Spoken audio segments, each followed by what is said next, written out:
Let's do this. What's going on, everybody? Vincento here, and welcome to my review for Wrestlemania Backlash 2021. WWE Wrestlemania Backlash 2021. Now, this pay-per-view... Right. It's better than I suspected, but there's just one moment, and if you've even read anything about this show, you will know there's that one moment I'm speaking about. So we're going to go for the show, and this one moment has made this show the worst in 2021. Oh, I still can't get over it. But yeah, I'll tell you that I didn't watch this full show. I did watch the full main event, which was the Universal Championship match between Cesaro and Roman Reigns, which we'll talk about. And I did watch highlights of the other clips, including one forbidden match, which is just a flat bang in the middle. Honestly, the middle of the show felt off. The beginning was alright, the ending was fabulous, but the beginning of the show... Right, we're just going to get on with it. I'm Vincento. I am changing up how to do reviews around here, so you won't get nowhere near as many pictures showing as you was before. You'll just get the Backlash logo and maybe a few other pictures in there. It's just a lot easier for me to get this out for you guys without it getting blocked or be just taking forever to come out. So we're going to get into it. Let's go. Right, so we'll start off the pre-show. There's two key things that happened in the pre-show. The first was... the Dirty Dogs, the SmackDown Tag Team Champions, Dolph Ziggler and Robert Roode, who were set to defend their titles against the Mysterios later in the night, did attack Dominic Mysterio backstage. You know the drill. It happened at Extreme Rules like 2018 when Kane was attacked by the Bludgeon Brothers before the start of the match and stuff. It just happened. So it basically meant later in the night we'll get to the tag and the title match. Can Dominic Mysterio wrestle? We'll find out later. But yeah, we did get to our only kickoff match on the pre-show, which I didn't even get to make a prediction for since it wasn't announced. Sheamus did an open challenge for his United States Championship. Everyone was like, okay, it's going to be Humberto Carrillo. It wasn't. We got a nice surprise because it was Ricochet. So yeah, we did get Sheamus versus Ricochet in a non-title match. Don't know why it was non-title, but it was. So this was just a decent match. As kickoff matches goes, this was good. It was just what it needed to be, and it was sort of Backlash worthy pay-per-view pre-show level match type. But in the end, it did end when Sheamus, it wasn't even a bro kick, it was like a bro knee, I don't know what it's called, but he kneed Ricochet in the face, he pinned him, 1, 2, 3, Sheamus wins. However, after the match, when Sheamus would put his entrance gear back on randomly, Ricochet attacked him and then he put the entrance gear on and sort of mocked him. So now we've got a situation with Sheamus. It looks like they are going to be doing Sheamus versus Ricochet for the US title at the next pay-per-view. I'll talk about that later. So they are going to be doing that. Also, you've got this Sheamus and Humberto Carrillo stuff going on. So it's like, what are they doing? Are they doing Sheamus is too powerful, or Humberto and Ricochet going to team up? But I don't know what they're doing with this US title. I like what they're doing. It's better than what they was doing with Riddle and Lashley a couple of months back. I like how new people are getting involved, like Carrillo, Ricochet and Sheamus. I like all three of those guys. So we'll see where it goes into the next month. But yeah, that was the kickoff show. We did enter the main show next, which we did kick off with the Raw Women's Championship match. Rhea Ripley defending against Asuka and Charlotte Flair. And this match was way better than the build. I'll say it now. The build for this Raw Women's Championship match was utter garbage. I mean, it was awful. Awful. It just proves how awful Monday Night Raw is. However, the match here was bloody fantastic. So I'll give them that. The match was great. I mean, but there's nothing to expect, really. You knew Asuka was only there to take the pinfall. This whole feud has really been around Rhea Ripley versus Charlotte Flair ever since Charlotte came back as a heel. But it was just a decent match with some good moves. As I said, I only watched the highlights for this match, so I can't really say much. But yeah, it did end when Rhea Ripley hit the Riptide onto Asuka. She pinned the Empress of Tomorrow, and Rhea Ripley retained the Raw Women's Championship, which was a good move, honestly. I would say I'm not going to watch Raw again if Charlotte wins, but I don't watch Raw anyway, because Raw is utter crap. A podcast about that's coming soon, by the way. But because if they give it to Charlotte, they'd make Raw even more uncomfortable. So I'm glad they gave it to Rhea, but they're obviously going to do Rhea versus Charlotte one-on-one at the next pay-per-view, because Charlotte was just pointing at Rhea Ripley after this. So yeah, whatever. Rhea Ripley retains. Asuka can move on to something else now, probably in the tag division, because that's what they decide to do with anyone they don't know what to do with. So yeah, they are moving to this next feud. The match was great, but I feel like what's coming after this is not going to be great. However, I really do like Rhea Ripley as Raw Women's Champion. I wish I could say that on my WrestleMania 37 Night 2 review. However, that review got blocked worldwide. But I do really like Rhea Ripley as champion. Charlotte Flair's alright, but she must not win the title. Charlotte Flair can play these matches, but she must not win the title. If they want to do this match, the match has to be good, and Rhea Ripley must defeat Charlotte Flair. Otherwise, this whole thing is a waste of bloody time. But yeah, that was the Raw Women's title match.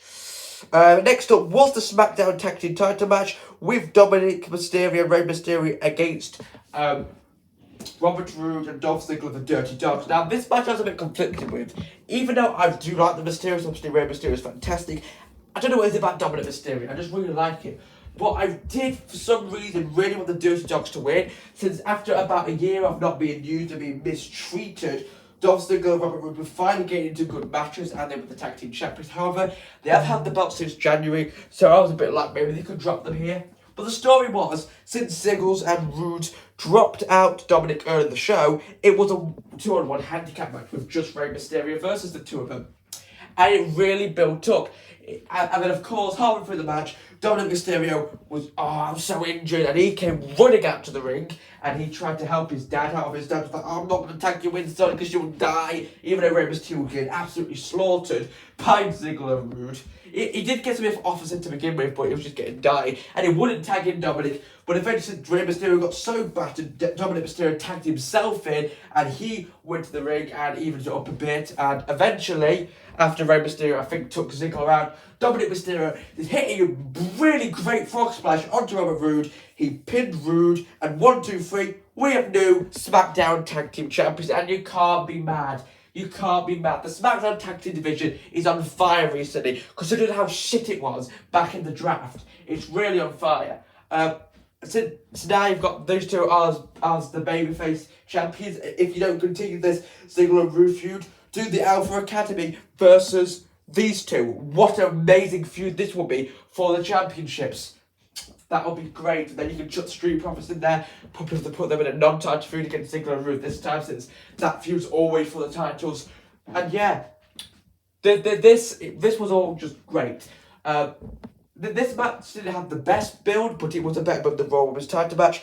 The first two matches of the main show, the Raw Women's title and this match, were great. I feel like the right people won, even though I sort of wanted the Dirty Dogs to win here, and I did pick them to win. But yeah, these first two matches were great. And I thought, okay, WrestleMania Backlash may have an absolutely awful build, but the show is going to be good. That is when I was shut down. Because we've had a few backstage segments with The Miz and John Morrison, because The Miz is having a lumberjack match with Damian Priest. So John Morrison said, I'm going to go speak to the lumberjacks to toughen them out, tell them to back off or whatever. So we went to find the lumberjacks. And they were bloody zombies. What? Zombies. They were zombies. What? Okay, this whole thing is to promote Batista's new bloody movie, and it makes 0 sense. 0, 0, 0 sense. And then we got straight into it. It was the lumberjack match. Miz and John Morrison were... No, it's weird because it was Miz versus Damian Priest, but John Morrison was a part of the lumberjacks, but the rest of the lumberjacks were zombies. So it was Miz versus Damian Priest in a lumberjack match. And if this was a normal lumberjack match, it would be good. But it was so ridiculous. Holy crap. This is the match I was talking about that has brought the damn show down. The other two matches were fantastic, and matches after this were really good. But this match, why? What were they thinking? Holy crap. Why? It's just tell me what they were thinking. I can't even remember watching this match because I was too just bamboozled by what they were doing. Because zombies were just at ringside. And right, midway through the match, when Miz and Morrison were fighting in the ring, too bloody scared to go outside the ring, there was parts where Miz and Damian Priest actually had to fight off these random ass zombies. And then, randomly, John Morrison is on top of him and trying to get away.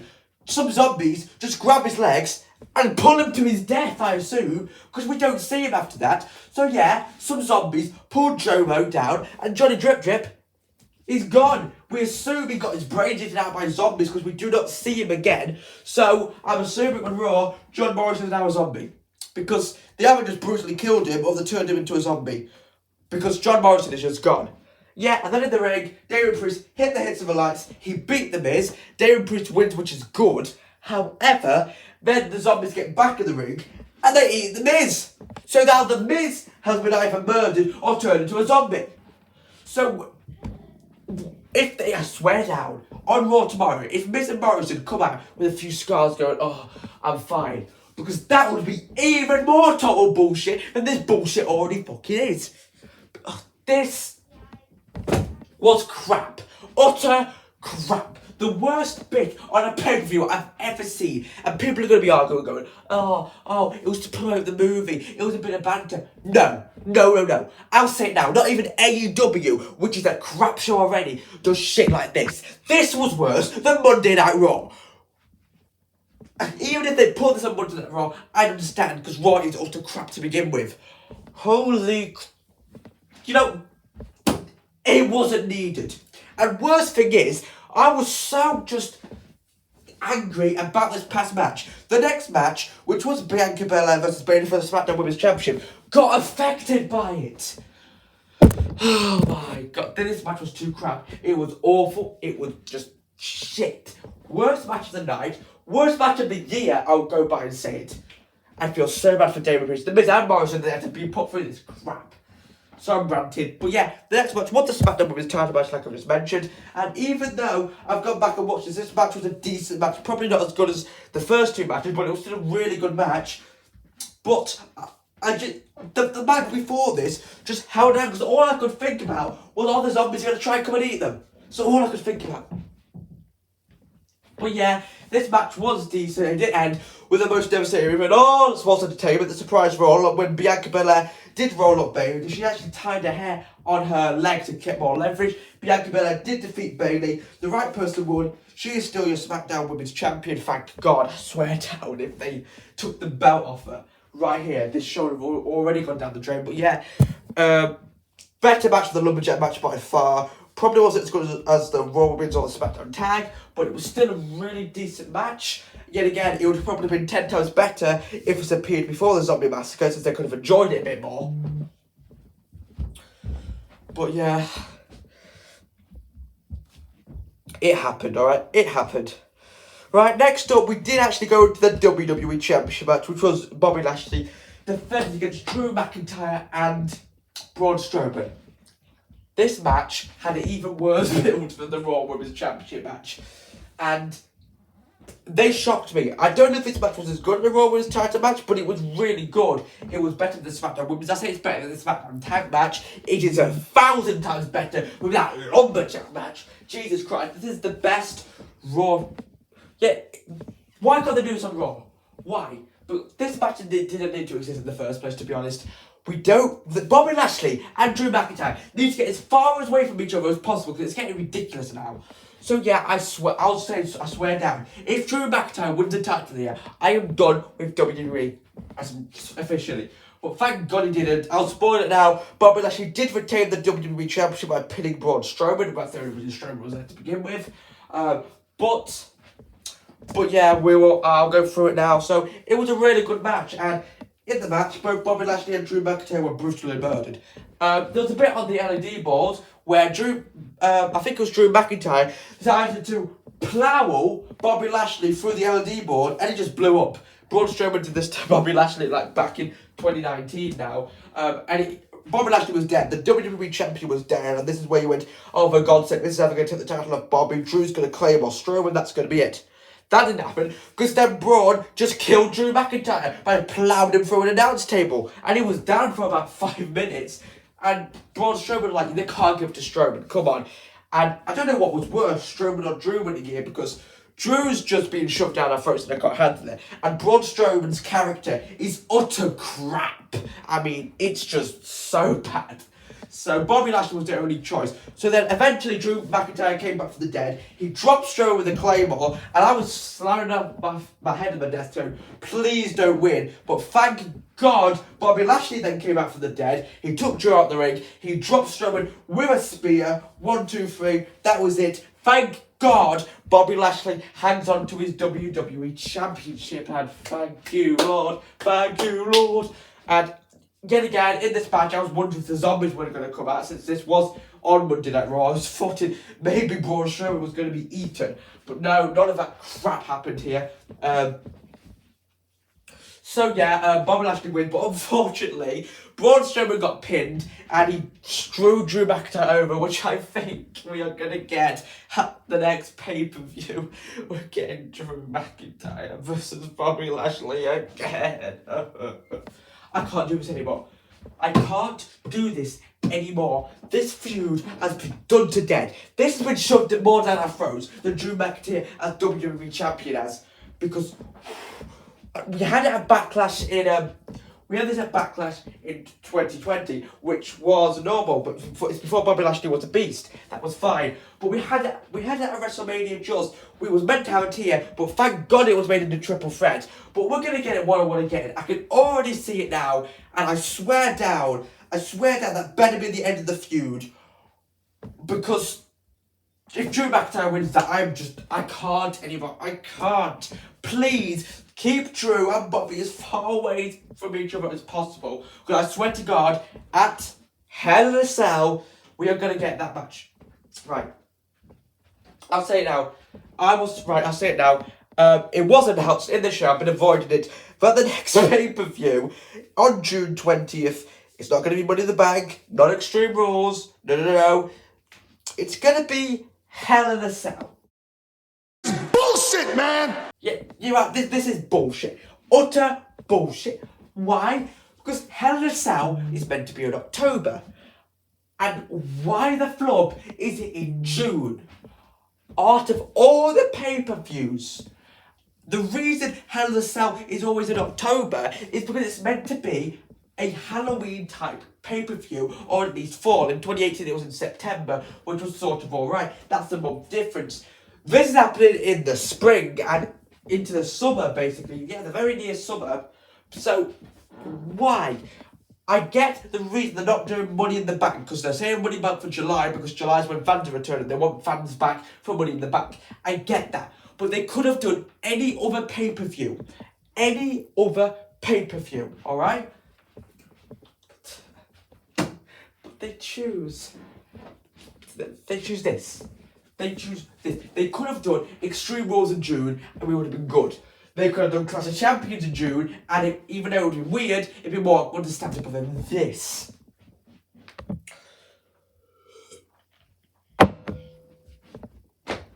Oh, I just can't. I can't. But yeah. That's that. Hell in a Cell, June 20th, which will be the next pay-per-view, which we're probably going to get Bobby Lashley versus Drew McIntyre inside Hell in a Cell. And we're probably going to end up getting Charlotte Flair versus Rhea Ripley inside Hell in a Cell. And even though, if those matches happened a couple of months ago, I would have been fine with it. But I just don't like the views. They are so bad.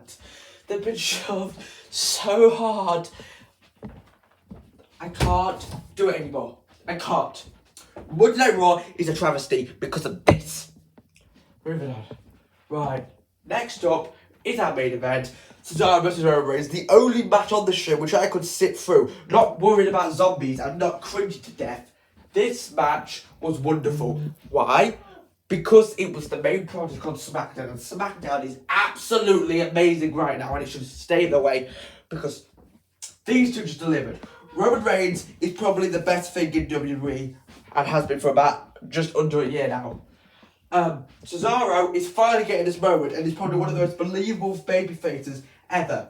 If you compare this match, some of the crap storytelling that Monday Night Raw pulls out, honestly, SmackDown's storytelling is absolutely through the roof, while Raw storytelling, Raw can put on matches on pay-per-views, but they can't tell a single story. SmackDown can put on even more amazing matches, and they also tell an amazing story. That's how good it was. But yeah, this match was great.